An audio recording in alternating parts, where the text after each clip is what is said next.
नमस्कार, आपका स्वागत है बीसीसी न्यूज आईएनडी में और मैं हूं श्वेता राज। आज हम जानेंगे देश और दुनिया भर की महत्वपूर्ण खबरों के बारे में थोड़ा विस्तार से। तो चलिए वक्त जाया ना करते हुए शुरू किया जाए यह कार्यक्रम। पहली खबर है, पंजीकृत गौशालाओं को मिलेगा 40 रुपए प्रतिदिन अनुदान, सीएम डॉक्टर यादव। मुख्यमंत्री डॉक्टर मोहन यादव ने कहा कि राज्य सरकार गौ संरक्षण और गौ संवर्धन के लिए निरंतर कार्य कर रही है। अब पंजीकृत गौशालाओं में रहने वाले गौवंश को 20 रुपए की बजाय 40 रुपए प्रतिदिन अनुदान मिलेगा। इसके अलावा दुग्ध उत्पादों को भी बोनस दिया जाएगा। मुख्यमंत्री पशु पालन एवं डेयरी विभाग की समीक्षा बैठक में गौशालाओं को निरीक्षण कराने, अनुदान का सही उपयोग सुनिश्चित करने और समाज के सहयोग में गौशालाओं के संचालन की बात की।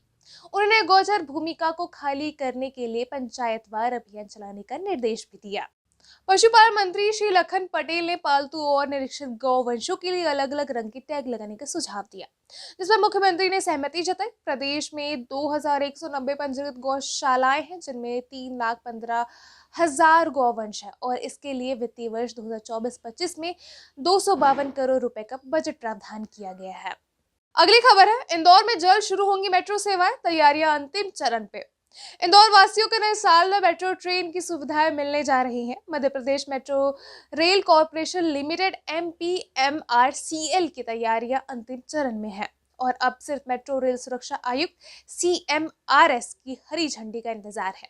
अधिकारियों के मुताबिक जनवरी या फरवरी 2025 में मेट्रो सेवाएं शुरू हो सकती हैं। शुरुआत में मेट्रो ट्रेन गांधीनगर स्टेशन से सुपर कॉरिडोर के स्टेशन क्रमांक 3 तक 6 किलोमीटर लंबे प्राथमिकता वाले गलियारे पर चलेगी। इस रूट का ट्रायल रन सितंबर 2023 में सफलतापूर्वक हो चुका है। पहले चरण में 3 डिब्बों वाली मेट्रो ट्रेन चलाई जाएगी, जिसमें हर डिब्बे में 300 यात्री सफर कर सकेंगे। यात्रियों की संख्या बढ़ने पर डिब्बे की संख्या बढ़ाई जाएगी।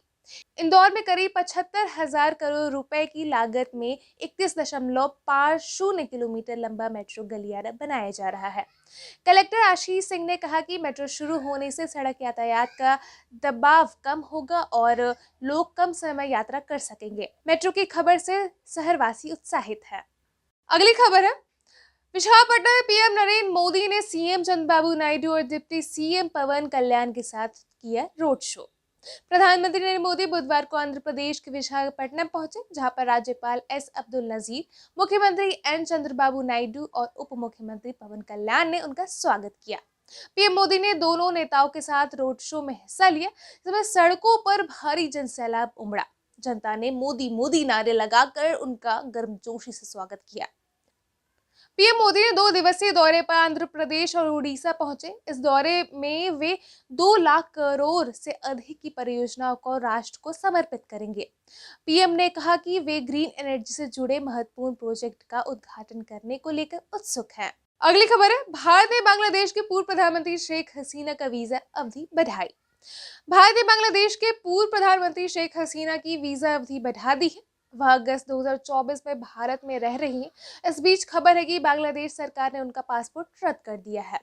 हसीना के वीजे अवधि बढ़ाने से उनके भारत में रहने का रास्ता साफ हो गया है। यह घटनाक्रम ऐसे समय में हुआ जब बांग्लादेश की अंतरिम सरकार, जो मोहम्मद यूनुस के नेतृत्व में है, हसीना ने प्रत्यार्पण की मांग कर रही है। यूनुस सरकार ने हसीना और उनकी पार्टी बांग्लादेश आवाम लीग BAL पर शिकंजा कसते हुए गिरफ्तारी वारंट जारी किया है। अधिकारियों ने स्पष्ट किया कि भारत ने उन्हें कोई शरण नहीं दी है, क्योंकि भारत के पास शरण देने की कोई नीति नहीं है। वहीं बांग्लादेश की पूर्व प्रधानमंत्री खालिद जिया की भी इलाज के लिए लंदन रवाना हो गई हैं। राजनीतिक उथल पुथल के बीच देश की 2 शीर्ष नेता विदेश में रहने को मजबूर है, जिससे कई सवाल खड़े हो रहे हैं। अगली खबर है, खनौरी बॉर्डर पर किसान नेता जगजीत सिंह डल्लेवाल का मरण व्रत जारी, हालत बेहद नाजुक। किसान नेता जगजीत सिंह डल्लेवाल के खनौरी बॉर्डर पर मरण व्रत लगातार जारी है और उनकी तबीयत बेहद गंभीर हो चुकी है। सोमवार रात उनका ब्लड प्रेशर काफी नीचे गिर गया। डॉक्टर अवतार सिंह ने बताया कि उनका BP इतना नीचे चला गया है कि मॉनिटर पर भी रिकॉर्ड नहीं हो पा रहा है। उनका शरीर बर्फ जैसे ठंडा हो गया है और उन्हें 30-40 मिनट तक होश नहीं आया। डल्लेवाल के कई अंगों ने काम करना बंद कर दिया है। डॉक्टर ने कहा है कि उन्हें तुरंत ICU में भर्ती कर इलाज की जरूरत है, लेकिन डल्लेवाल ने इलाज कराने से इनकार कर दिया है। सुप्रीम कोर्ट की हाई पावर कमेटी के सदस्य नायाब सिंह के नेतृत्व में उनसे मुलाकात कर मेडिकल जांच कराने की अपील की, लेकिन डल्लेवाल अपने फैसले पर अडिग है। उनकी हालत को देखते हुए डॉक्टर ने उन्हें बेहद खतरे में बताया है। अगली खबर है, केंद्रीय मंत्री अमित शाह ने भारतीय पोर्टल किया लॉन्च। केंद्रीय गृह मंत्री अमित शाह ने मंगलवार को सीबीआई द्वारा विकसित भारत पोर्टल लॉन्च किया। इस मौके पर उन्होंने सीबीआई अधिकारियों को पुलिस पद भी प्रदान किया। अमित शाह ने कहा कि भारत पोर्टल देश की एजेंसियों और राज्यों की पुलिस को इंटरपोल से जोड़ने में मदद करेगा और लॉन्च प्रक्रिया को तेज करेगा। अमित शाह ने भारतीय पोल को अंतर्राष्ट्रीय अपराध पर लगाम लगाने के लिए एक महत्वपूर्ण कदम बताया। उन्होंने कहा कि यह पोर्टल साइबर अपराध, वित्तीय अपराध, मादक अपराधों की तस्करी और मानव तस्करी जैसे अपराधों से निपटने में प्रभावी साबित होगा। गृह मंत्री ने अमृतकाल का जिक्र करते हुए 2047 तक भारत को पूर्ण विकसित राष्ट्र बनाने और 2027 तक तीसरा सबसे बड़ी अर्थव्यवस्था बनाने के संकल्प को दोहराया। उन्होंने इस देश के लिए एक स्वर्ण अवसर बताया जो हर क्षेत्र में भारत को विश्व का नेतृत्व दिलाने में सहायक होगा। अगली खबर है, जीपीएफ पर ब्याज दर में नहीं हुआ बदलाव, कर्मचारियों को झटका। केंद्र सरकार ने जनवरी से मार्च 2025 तिमाही के लिए सामान्य भविष्य निधि जीपीएफ पर ब्याज दरों में कोई बदलाव नहीं किया गया है। वित्त मंत्रालय के आर्थिक कार्य विभाग ने घोषणा की है कि इस तिमाही में भी ब्याज दर 7.1% ही रहेगी, जो पिछले 6 वर्षों से इसी स्तर पर स्थिर है। उम्मीद के बावजूद बदलाव नहीं। सरकारी कर्मचारियों को उम्मीद थी कि नई तिमाहियों में ब्याज दर बढ़ेगी, लेकिन ऐसा नहीं हुआ। 2024 में पिछले तिमाही में भी यह दर 7.1% ही रही थी। कोरोना महामारी के दौरान भी इस दरों में कोई बढ़ोतरी नहीं की गई थी। आइए जानते हैं किन पर लागू होती हैं ये दरें।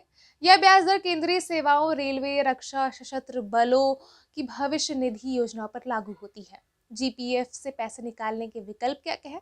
कर्मचारी अपने जीपीएफ में से 90% राशि बच्चों के शिक्षा, शादी, घर खरीदने, मरम्मत या लोन चुकाने जैसे कामों के लिए निकाल सकते हैं। हालांकि वार्षिक योगदान की सीमा 5 लाख रुपए है। अगली खबर है, एचएमपीवी के मामलों में बढ़ोतरी, लेकिन घबराने की जरूरत नहीं, स्वास्थ्य मंत्रालय ने कहा। देश में मानव मेट्रो न्यूमो वायरस एचएमपीवी के मामले में बढ़ोतरी देखी जा रही है, लेकिन स्वास्थ्य मंत्रालय ने कहा है कि घबराने की जरूरत नहीं है। एम्स के पूर्व निदेशक डॉक्टर रणदीप गुलियर ने कहा है कि यह श्वसन संबंधित बीमारियां हैं जिसमें एंटीबायोटिक की कोई भूमिका नहीं है। पर्याप्त पानी पीने से और पौष्टिक आहार लेने की सलाह दी गई है। पुराना वायरस एचएमपीवी, डॉक्टर गुलियर ने बताया कि एचएमपीवी नया वायरस नहीं है। यह हल्के संक्रमण का कारण बनता है, लेकिन शिशुओं, बुजुर्गों और पहले से बीमार लोगों में यह निमोनिया और सांस की गंभीर समस्या पैदा कर सकता है। हालांकि यह आमतौर पर खुद ही ठीक हो जाता है। संक्रमण से बचाव के ऊपर उन्होंने भीड़ भाड़ वाली जगह पे जाने से मना किया, हाथ धोने और मास्क पहनने की सलाह दी। बच्चों को बुखार या सर्दी होने में 5 से 7 दिन घर पर ही रखने को कहा है। देश में कुल 7 मामले हैं। एचएमपीवी के अब तक 7 मामले सामने आए हैं, जिनमें कर्नाटक, तमिलनाडु और गुजरात के बच्चे शामिल हैं। केंद्रीय स्वास्थ्य मंत्री जेपी नड्डा ने बताया कि यह वायरस नया नहीं है और स्थिति पर नजर रखी जा रही है। अगली खबर है, डोनाल्ड ट्रंप ने ग्रीनलैंड और पनामा नहर पर खतरनाक इरादे। अमेरिका के निर्वाचित राष्ट्रपति डोनाल्ड ट्रंप ने ग्रीनलैंड और पनामा नहर को लेकर विवादित बयान दिया है। उन्होंने कहा है कि ये दोनों क्षेत्र अमेरिका की सुरक्षा के लिए महत्वपूर्ण है और इन पर कब्जा करना जरूरी है। ट्रंप ने यह भी कहा कि यदि जरूरत पड़ी तो सैन्य ताकत का इस्तेमाल करने से भी पीछे नहीं हटेंगे। ग्रीनलैंड को लेकर डेनमार्क की चिंता। ग्रीनलैंड जो फिलहाल डेनमार्क का क्षेत्र है, पर ट्रंप का दावा डेनमार्क की चिंता का विषय बन गया है। ग्रीनलैंड में अमेरिकी सैन्य और मिलिट्री बेस पहले से ही मौजूद है। डेनमार्क के प्रधानमंत्री ने उम्मीद जताई है कि अमेरिका इस मामले में सैन्य या आर्थिक दबाव का इस्तेमाल नहीं करेगा। उन्होंने आर्टिका क्षेत्र में लोगों के सम्मान को ध्यान में रखने की अपील की। ट्रंप का कहना है कि ग्रीनलैंड का पनामा नहर का नियंत्रण अमेरिकी की राष्ट्रीय सुरक्षा के लिए अहम है। हालांकि डेनमार्क नाटो का सदस्य है और अमेरिका का पुराना सहयोगी भी है, लेकिन ट्रंप के इस रुख ने तनाव बढ़ा दिया है। अगली खबर है, सऊदी अरब में भारी बारिश से जनजीवन प्रभावित। सऊदी अरब के जदो, मक्का और मदीना सहित कई इलाकों में भारी बारिश, तूफान और ओलावृष्टि ने जनजीवन अस्त व्यस्त कर दिया। पर्यावरण, जल और कृषि मंत्रालय के अनुसार बदर प्रांत के अल शफिया में सबसे अधिक 49.2 मिमी बारिश दर्ज की गई, जबकि जदों के अल बसातीन में 38 मिमी बारिश हुई। मदीना में पैगंबर की मस्जिद के पास 36.1 मिमी और क्यूबा मस्जिद के पास 28.4 मिमी बारिश दर्ज की गई। सड़कों और चौराहों पर पानी भरने से यातायात बाधित हुआ और कई इलाकों में जाम की स्थिति बन गई। राष्ट्रीय मौसम विज्ञान केंद्र एनसीएम ने नागरिकों से सुरक्षा निर्देशों और चेतावनियों का पालन करने का आग्रह किया है। जदोह के किंग अब्दुल्ला जीज इंटरनेशनल एयरपोर्ट ने यात्रियों को एयरलाइंस से संपर्क कर उड़ान स्थिति की जानकारी लेने की सलाह दी है। एनसीएम ने बताया कि राज्य के विभिन्न क्षेत्रों में बारिश का सिलसिला भी जारी रहेगा। अगली खबर है, जसप्रीत बुमराह ने आईसीसी रैंकिंग में रचा कीर्तिमान। भारतीय तेज गेंदबाज जसप्रीत बुमराह ने बॉर्डर गावस्कर ट्रॉफी 2024-25 में शानदार प्रदर्शन किया। भले ही भारतीय टीम को 1-3 से हार का सामना करना पड़ा, बुमराह ने अपनी कड़ी मेहनत का पुरस्कार पाया और ICC men's test bowlers ranking में नंबर 1 स्थान हासिल किया। उन्होंने बीजीटी 2024-25 में 32 विकेट लेकर आईसीसी रैंकिंग में नया कीर्तिमान स्थापित किया। वह आईसीसी रैंकिंग में सबसे उच्च रैंकिंग पॉइंट 908 प्राप्त करने वाले पहले भारतीय गेंदबाज बने। तो यह थे आज के मुख्य समाचार। हम आपको हर छोटी बड़ी खबरों से अपडेट रखते रहेंगे।